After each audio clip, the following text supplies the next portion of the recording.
Hello दोस्तों, आज मैं एक हॉरर थ्रिलर फिल्म को एक्सप्लेन करने वाला हूं जो कि सन 2021 में आई थी। इस मूवी का नाम रॉन्ग टर्न है, जो कि रॉन्ग टर्न सीरीज की 7 नंबर की मूवी है। और साथ ही इस मूवी से रिलेटेड कुछ इंटरेस्टिंग फैक्ट हम लास्ट में डिस्कस करेंगे, तो इस वीडियो में लास्ट तक जरूर बनी रहेगा। Now let's explain this movie की शुरुआत में हमें स्कॉट सो नाम के एक आदमी को दिखाया जाता है जो कि अपनी बेटी जेन को ढूंढते हुए एक टाउन में आया था। जेन और उसके 5 दोस्त पिछले 6 महीने से मिसिंग थे और उनकी लास्ट लोकेशन इसी टाउन में थी। ये सभी लोग एपालाचियल ट्रेल में हाइकिंग करने के लिए गए थे। दोस्तों, एपालाचियल ट्रेल एक हाइकिंग ट्रेल है जो 3500 किलोमीटर लंबा है। ये एपालाचियल माउंटेन को कवर करता है और यहाँ पर दुनिया भर से घूमने के लिए टूरिस्ट लोग आते हैं। इसके बाद हम देखते हैं कि स्कॉट पुलिस के पास जाता है और वो पुलिस के पास कंप्लेंट लिखाता है, लेकिन पुलिस उसकी बातों को बिल्कुल भी सीरियस नहीं लेती। वो यहाँ के लोकल होटल के ओनर से भी बात करता है, लेकिन उसे कुछ खास पता नहीं लगता। इसके बाद वो लोकल बार में जाकर पूछताछ करता है, तभी उसे पता चलता है कि नेट रोड्स नाम के आदमी ने उन्हें यहाँ पर देखा था। नेट उसे बताता है कि वो 80 पर हाइकिंग करने के लिए गए थे, लेकिन वो वापस नहीं आए। और साथ ही उसे बताता है कि जो कोई भी वहाँ पर ट्रेल को छोड़कर घूमने के लिए जाता है वो कभी वापस नहीं आता। वहाँ का नेचर बहुत ज्यादा ब्रूटल है, लेकिन स्कॉट फिर भी वहाँ पर जाने के लिए बोलता है क्योंकि उसकी बेटी जेन वहाँ पर गई हुई थी।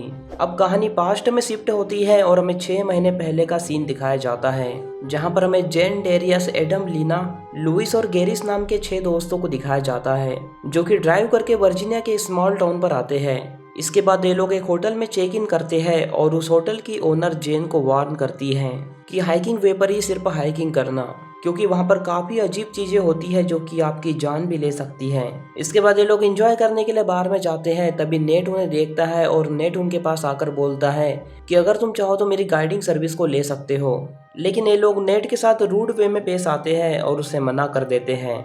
इसके बाद ये सभी लोग बाहर से बाहर निकलते हैं, तभी वहाँ पर उन्हें एक आदमी दिखाई देता है जो कि कार को चेक कर रहा था। तभी एडम उसे देखता है और गुस्से से उसे गाली देकर उस पर एम्प्टी बॉटल भी फेंक देता है। उसी रात जेन अपनी डैड से बात करती है और उसे अपनी लोकेशन भी बता देती है, जिस कारण से स्कॉट को इनकी लास्ट लोकेशन पता थी और स्कॉट उन्हें ढूंढने के लिए इस टाउन में आया था।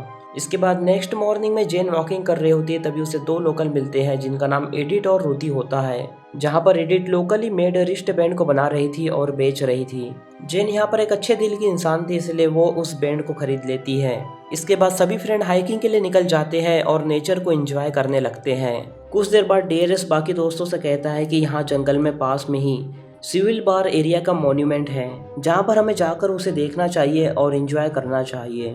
बाकी सभी लोग डेरियस की बात से एग्री हो जाते हैं, लेकिन जेन श्योर नहीं थी क्योंकि वो ट्रेल से भटकना नहीं चाहती थी, क्योंकि उसे शुरुआत में ही उस लेडी ने वार्न कर दिया था। लेकिन वो अपने बॉयफ्रेंड डेरियस के प्रेशर में आकर वो मान जाती है। ये लोग यहाँ पर एक गलत टर्न ले लेते हैं जो कि इनके लिए बहुत ज्यादा खतरनाक साबित होता है, या फिर कहे तो रॉन्ग टर्न साबित होता है। अब ये लोग जंगल में आगे बढ़ रहे होते हैं, लेकिन तभी अचानक से इनके सामने एक बड़ा सा लट्ठा इनकी तरफ बहुत तेजी से आता है। सभी लोग उस लट्ठे को देखकर भागते हैं, लेकिन स्लिप होने के कारण सभी लोग एक एक करके गिर जाते हैं।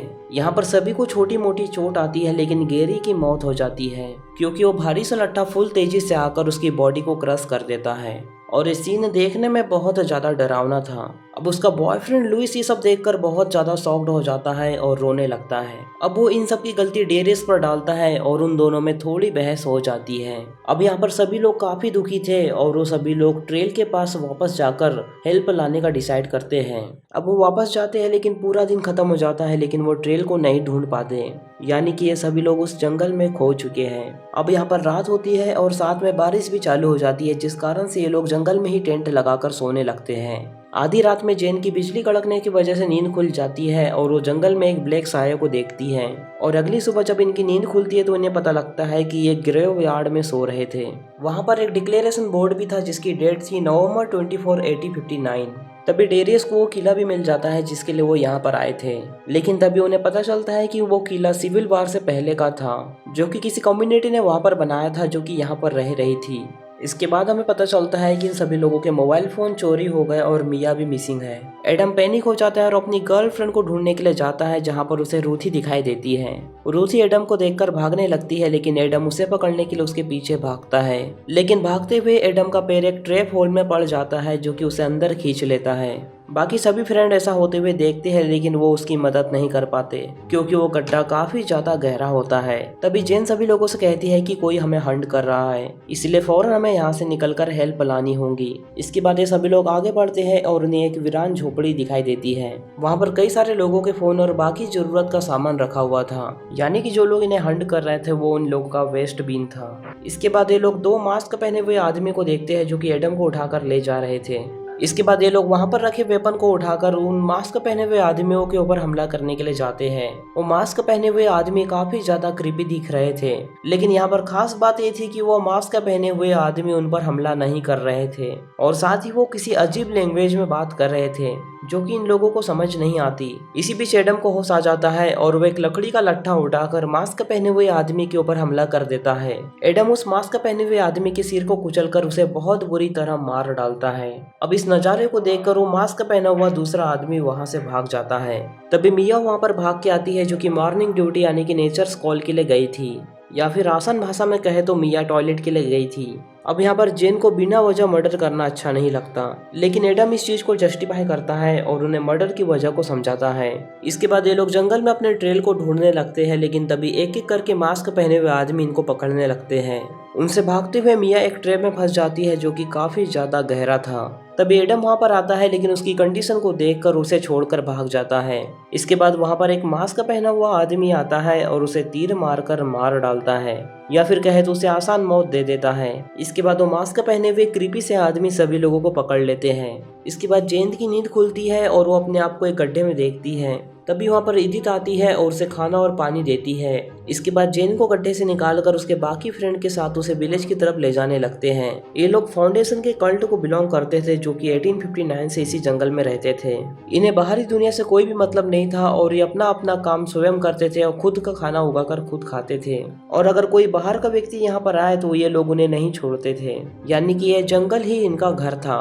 इस विलेज में इन्होंने एक कोड भी बना के रखा था जहाँ पर अपराधियों को सजा दी जाती थी। उस कोर्ट का हेड होता है वेनेबल जो कि इस कोर्ट का जज भी होता है। वो इन लोगों पर मास्क पहने हुए आदमी जिसका नाम सैमुअल होता है उसके मर्डर का इंजाम लगाता है। यहाँ पर एक आदमी होप इन्हें कहता है कि मैं इन लोगों को टाउन से ही फॉलो कर रहा हूँ, ये लोग बिल्कुल भी अच्छे नहीं हैं। इनमें से एक आदमी ने मुझ पर बोतल भी फेंकी थी और मुझे गाली भी दी थी। यानी कि एडम ने बाहर से निकलने के बाद जिस आदमी को कार के पास देखा था वो यही था, सैमुअल का भाई मॉर्गन, जो कि सैमुअल के मरते टाइम उसके साथ था। वो डिटेल में सभी बातों को एक्सप्लेन कर देता है और एडम की तरफ मर्डर का इल्जाम लगाते हुए इशारा करता है। वेनेबल सैमुअल की लाश को बुलाता है और इन लोगों के सामने उस लाश को रखकर बोलता है कि क्या ये सही है, और वो सिर्फ जेन को ही बोलने की परमिशन देता है, और अगर जेन के अलावा बाकी किसी ने भी मुंह खोला तो उसकी जबान काट देने की धमकी देता है। अब यहाँ पर जेन काफी ज्यादा डरी हुई थी, इसलिए वो झूठ बोल देती है कि एडम ने उसे नहीं मारा, लेकिन उसी के पीछे रूथी खड़ी हुई थी जो ये बोलती है कि मैंने उसे मारते हुए देखा है। एडम अपने ऊपर इंजाम आते हुए काफी ज्यादा पैनिक हो जाता है और रूथी के गले पर चाकू रखकर उसे धमकी देने लगता है, और एडम अपने आप को फ्री कर वहां से जाने के लिए भी बोलता है। लेकिन उसी टाइम रूथी एक चाकू निकालकर एडम के जांग में घुसा देती है और एडम को पकड़वा देती है। वेनेबल एडम को मार देने के लिए बोलता है और बाकी लोगों को झूठ बोलने के केस में एक डार्क स्पेस में डालने के लिए बोलता है, यानी कि बाकी लोगों को अंधा करके एक जेल में डालने वाले थे। अब अगले सीन में वेनेबल एडम को उसी तरह मारता है जिस तरह उसने सैमुअल को मारा था। लुइस ये सब देखकर बहुत ज्यादा डर जाता है और वहां से भागने की कोशिश करता है, लेकिन फाउंडेशन के लोग उसे अंधा करके जेल में डाल देते हैं। अब जेन एक फाइनल कोशिश करती है और उन्हें एक ऑफर देती है। जेन बोलती है कि हम लाइफ लॉन्ग यहाँ पर रहेंगे और फाउंडेशन की मदद करेंगे। जेन कहती है कि डेरियस एक हट्टा कट्टा बंदा है, इसलिए आप उसे अपनी आर्मी में रख सकते हो, और जेन खुद को शादी के लिए ऑफर करती है और बच्चा पैदा करने के लिए भी बोलती है, क्योंकि जेन ये बात जान चुकी थी कि वेनेबल उसकी तरफ अट्रैक्ट हो रहा है। लेकिन वेनेबल एक कंडीशन रखता है और तभी उसकी बात मानता है। वो बोलता है कि अगर तुमने भागने की कोशिश की तो हम तुम्हें किसी भी तरह पकड़ लेंगे और तुम्हें सजा देंगे। अब वेनेबल इन लोगों को फाउंडेशन की सिटीजनशिप दे देता है। वेनेबल जेन को एक वाइफ की तरह एक्सेप्ट करता है और डेरियस को एक आर्मी मैन की तरह।